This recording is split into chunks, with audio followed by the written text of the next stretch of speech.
gets recorded. More or less. If we're lucky. Less of a soundtrack happening. Yeah, slightly more. Let's go. The Adventures of the Crimson Ferret, America's secret weapon in the war on crime. Cloaked in the mask of truthfulness and the leotard of goodness, he fights a never-ending battle against the forces of evilness and injusticeness. Working above the law, his methods are swift and sure, that no accounts and ne'er-do-wells might well feel the foaming frothy light of righteousness. The light of the Crimson Ferret. Ride with the ferret in tonight's episode, Carnage Asada. Night in the City of Angels, home of glitz, glamour, and gaiety. Where the Hollywood fantasy machine works round the clock, cranking out the American dream of hope and prosperity. But far from the pomp and premieres of Hollywood, a shadowy black sedan creeps quietly through the narrow streets of Shantytown, a slum of ramshackled houses and storefronts that is home to one of the city's poorer immigrant communities. The large man in the back sits silently in the shadows, while the two in the front shift nervously in their seats. Bob, will you stop shifting nervously? You're making it hard to drive. Oh, you're doing it too. Jeez. I can't help it. The big man makes me edgy. Just sitting there all quiet like with that mask pulled over his head. And you're shifting around only makes it worse, so knock it off. Ouch. The whole job gives me the heebie-jeebies. Well, it's not my fault. The employment agency sent us here. Oh, yeah? And who was it that said we should take the first job that came along? This was the only job that came along. I hate it when you're right. Hey, isn't that Vic Mignogna? Where? That always makes me feel better. Now shut up and hand me the map. I think we're almost there. Hey, here we are, boss. Ballsack Street. Hey, boss. This is the third night in a row we come down here. Is there something special about this place? I pay you to be my henchman, not to ask questions. So be quiet and go. Hench. You heard the boss. Get going. Oh, all right. Sheesh. Yeah, what is it? Are you Visigoths? We are humble Visigoths, yes. We are all Visigoths in this neighborhood. We practice Visigoth ways and keep the Visigoth traditions. We want maybe some sardines? No thanks. Look, I got a message for you from the masked offender. He says that you and all other Visigoths gotta go back to where you came from right now, tonight. Don't bother packing, and if you don't, he will unleash the full force of his wrath upon you. The herald of the masked offender has spoken. What is it, dear? Here you speak. This man says we must leave our home right now, or the masked offender will make us suffer. You will tell the masked offender that we will not be frightened to be. Why don't you tell him yourself? He's standing right here. Blurdy. He's the one in the mask. I hear his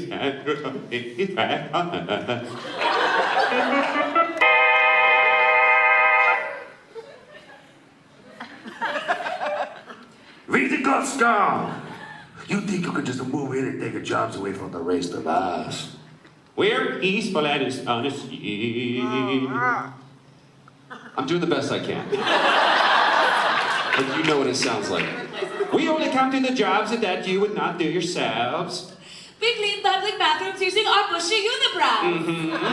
That's disgusting. We floss the teeth of rich people's pets. I wouldn't do that, no. It's very good, the prize. We become prominent actors and anchor the evening news. Yeah, no, wait, I wouldn't want to do that. Enough! You leave me no choice.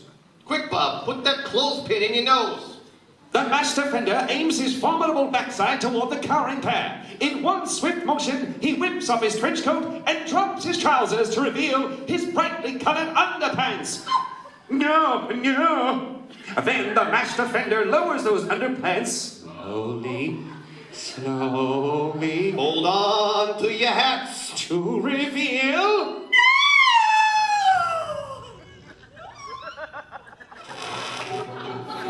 The next day, Beaumont Riley, ex-reporter of the Daily Singapore strolls nonchalantly through the streets of downtown Hollywood, never anticipating... Extra, extra!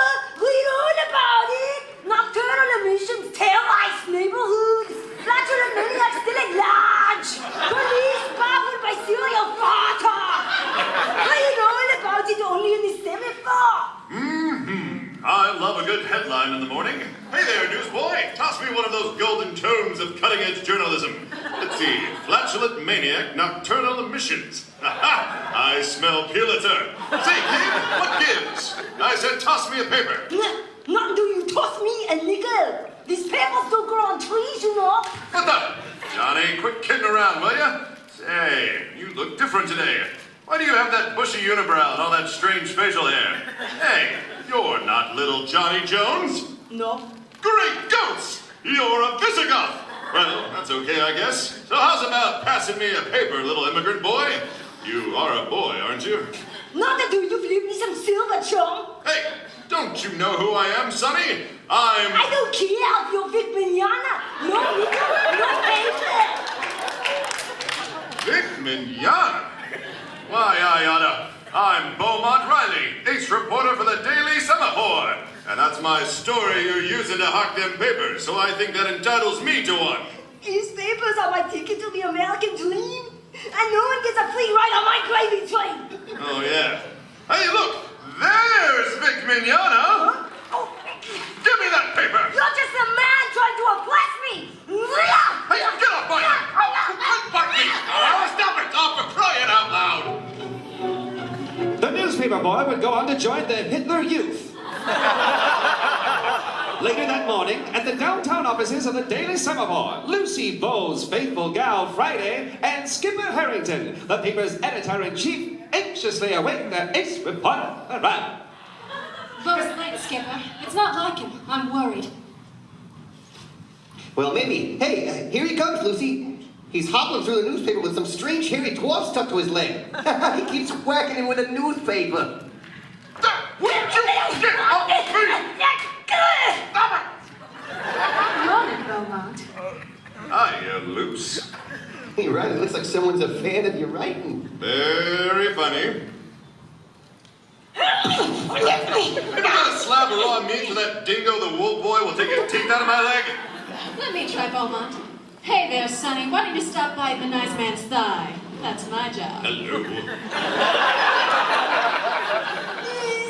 He's not nice. He tried to stiff me. He wouldn't have paid me for the newspaper. Is that true, Beaumont? Well, Beaumont Riley. Here you go, little fella. A shiny new nickel. Gee, thanks, lady. Nice lady. You pretty lady. You run along home now, okay? Sure thing, lady.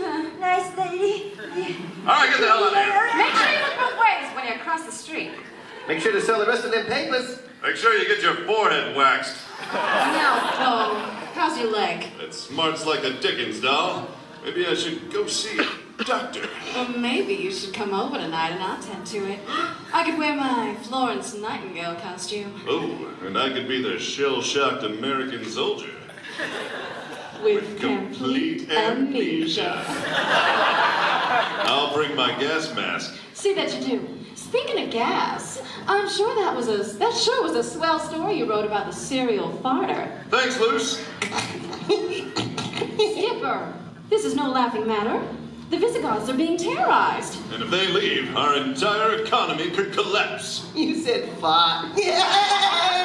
Shantytown's in a real uproar. Any developments off the newswire? Cutting the cheese. Just that the entire Visigoth community is up in arms. Floating in air, biscuit. They're terrified and won't talk to the police. There could be a mass evacuation any moment. Won't talk to the cops, huh? Maybe they'll talk to me. That's resolute thinking, Beau. Thanks, doll. Ribbon a right one. But I've got a better idea. What's that, Beau? Maybe they would talk to me. Then again, maybe they wouldn't.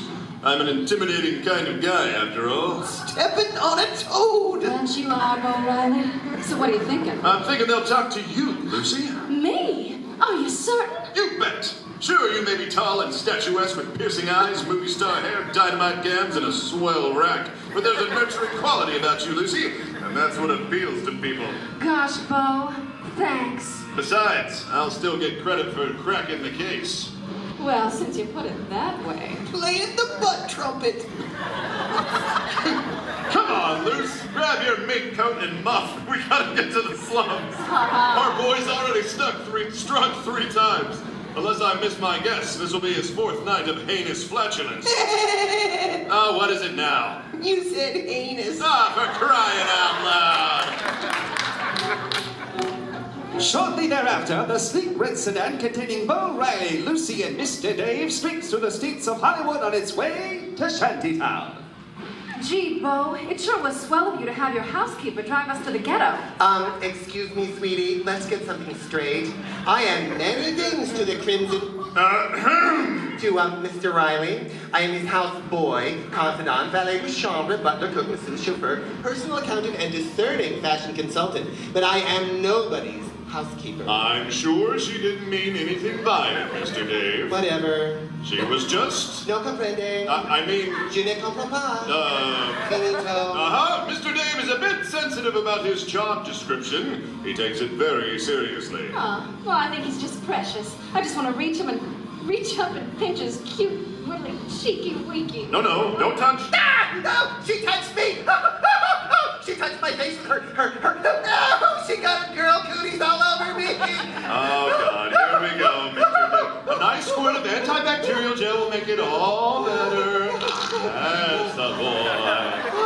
I see, all better. Mr. Dave doesn't like to be touched by girls. Oh, that's just because he hasn't met the right girl yet. She'll come along one day, Mr. Dave, and poof, he'll change her mind.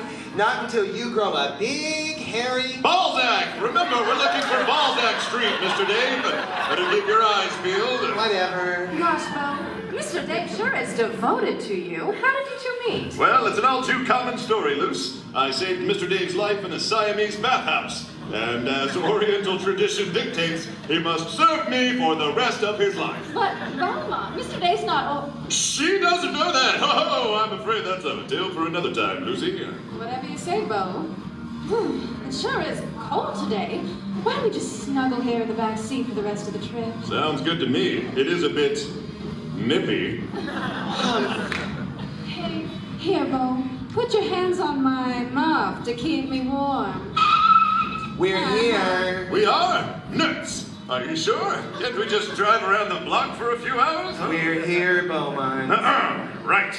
Carefully surveying the surrounding neighborhood, our heroic threesome make their way toward the scene of the... Toward the scene of the previous night's devastation. Holy hurricanes! The door's been blown right off its hinges. I'll knock on something. Let them know we're here. Please, Beau. I am the one who knocks. From out of the shadows comes the frightened Visigoth couple, covered in bandages from head to foot. Victims of the master offender's rampage. Yes, what is it? Oh! Mummies! Run! Oh, Bo! It's that poor immigrant couple who suffered at the hands of the masked offender. It was not his hands that made us suffer, and we had nothing to say to you. Ingvar, we're being rude. Please come in. Do you want maybe some sardines? Yuck, those things taste like fish. Enough small talk. We're... From the Daily Semaphore. I'm ace reporter Lucy Nightingale.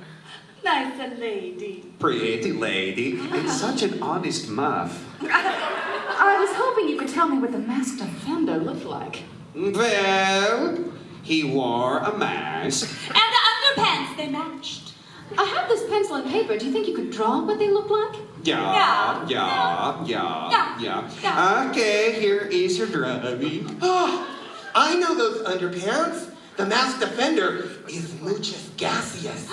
You mean Muchas Gaseous, the famous Mexican wrestler? Hey, Lucy, how do you know about... I enjoy a good wrestling match too, Beaumont. A few minutes later, outside the Visigoth home... All right, kids. Muchas Gaseous is fighting a cage match against all comers tonight at the sports arena, and we're gonna be there to cheer him on. A stakeout? Woo! Glamour work, hooray for me. Not so fast, Mr. Dave. You and I are going to drop Lucy off at the semaphore, then make a quick stop at home. Once we corner Muchus Gaseous, he's liable to turn nasty. We're going to need the help of a certain ferret I know. Right you are, Bo Riley. For not just any ferret will do. It will take the world's foremost defender of truthfulness and justiceness. We've been through this before. To bring down a quarry of this size, this will be a job for...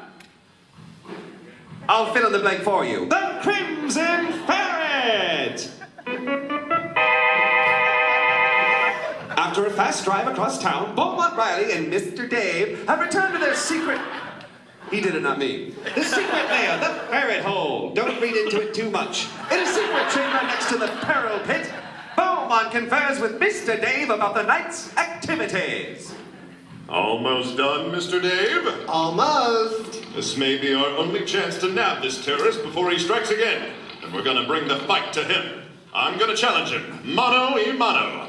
But my wardrobe will be limited. No place for a utility belt in the wrestling ring. Nothing but your boots, your mask, and ta-da! Your own very special pair of ferret wrestling underpants. Gosh, they're swell! They're all crimson and everything. Here, let me try them on. Hey, comfy. They don't chafe or ride up. Good work, Mr. Dave. I won't feel restricted while I'm using all my patented ferret moves, like the ferret eye poke, or the ferret uvula slam, or the roundhouse ferret testicle twist. But we can't leave anything to chance, so I'd better take some gadgets too. Right. These will all fit into the special pouch I've installed right in front. If you find yourself in a tight spot, they should do the trick. Well, what do we have here? Ferret mini bazooka. Hello, little fella.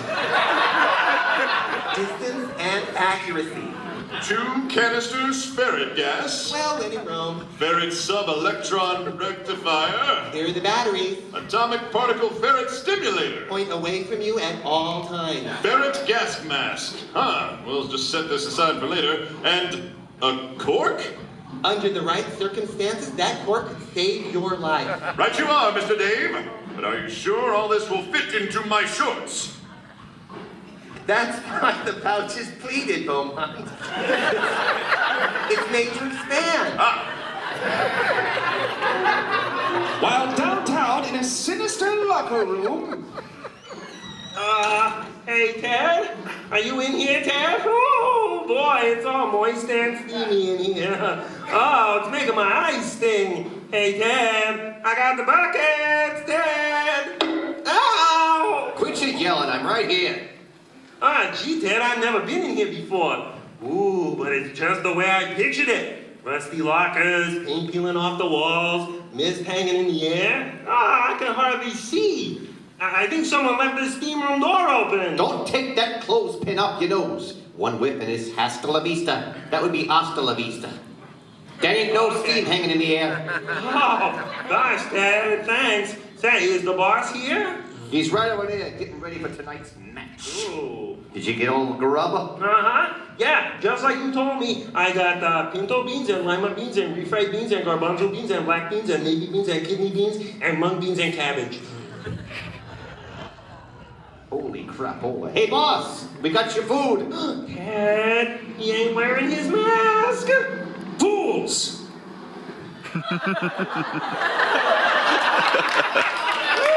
I am muchas gases, and I am never seen without my mask. Now let me put it on so you may approach. There. Now, bring me my evening's sustenance. You heard the big guy. Approach. Ow, all right. I will consume this food, which is high in fiber. Infuse the internal combustion of my hatred, which is, of course, a metaphor.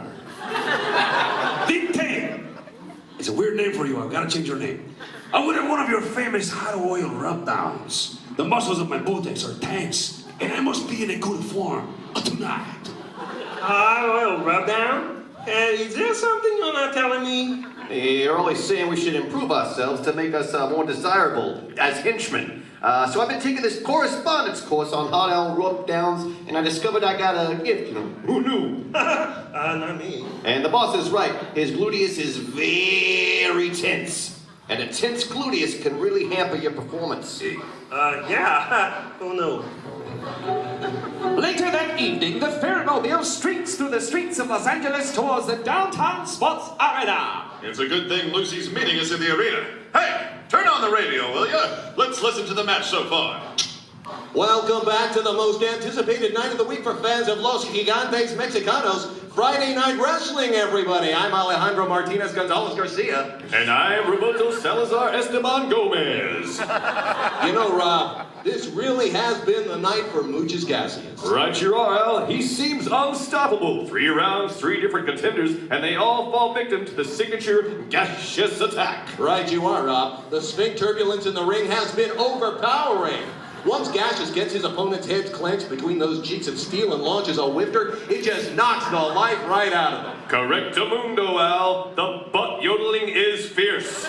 In fact, all of Gaseous' previous challengers have yet to regain consciousness. Several from last week are still in comas at the hospital, barely clinging to life. Wow, you gotta love this sport. Right you are, Rob. But there doesn't seem to be anyone willing to take on Gaseous and his legions of barking spiders. If no one steps up, the rest of the match will have to be canceled. That's right, Al. If a challenger doesn't come forth within the next 5 minutes, the thousands of fans gathered here tonight will get very upset and things could turn ugly. Step on it, Dave. We've got to get there in the next 5 minutes. Nothing less than civil unwellness is at stake.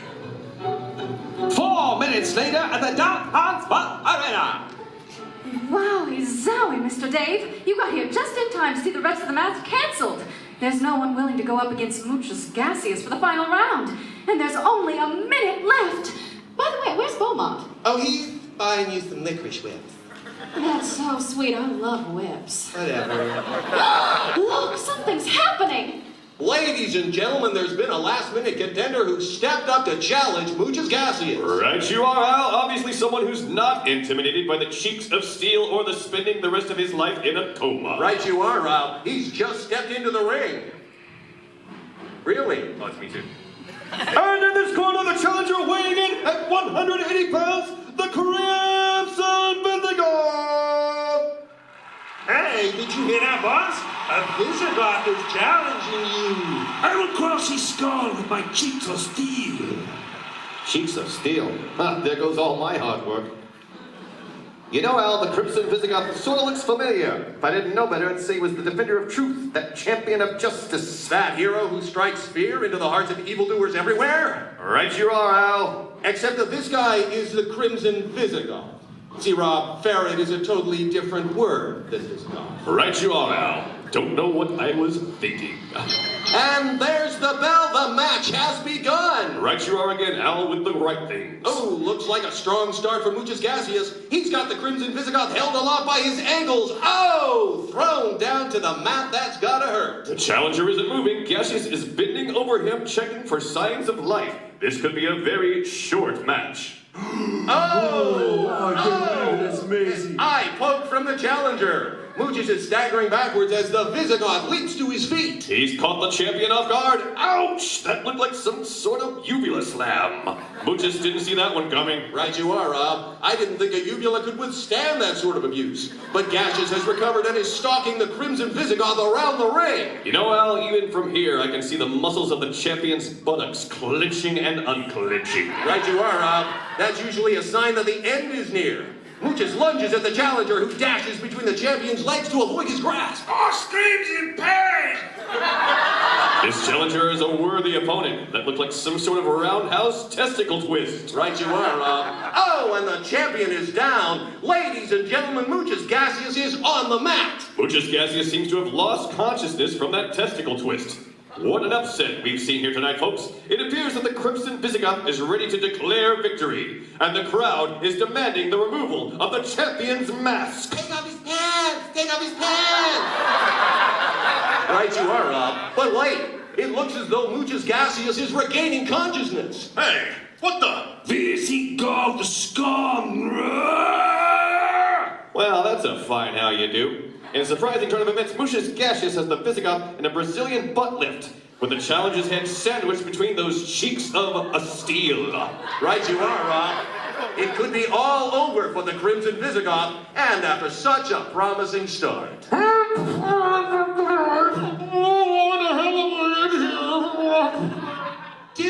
Beaumont. You've only got a few seconds. Beaumont? Well, what do you know? The Crimson Ferret is the Crimson Visigoth, and Beau Riley's the Crimson Ferret, and they're all in trouble. Moochus is tensing his entire body now, ready to deal the final blow. Oh, that's hard. The body of the challenger has gone completely limp. Ha-ha, it's all over, folks. I can't believe it. Struck down by a southern breeze. Why didn't he use the cork? Letting loose of the challenger's inert form, Muchus Gaseous is taking his traditional victory march around the ring. Right you are, Al. But wait! The challenger is on his feet, confronting the champion. Not so fast, Pooty Pants. Let's take off that mask and see who you really are. The Crimson Visigoth has ripped the mask right off of Muchus Gaseous. Great guts! I never would have thought. Hutch.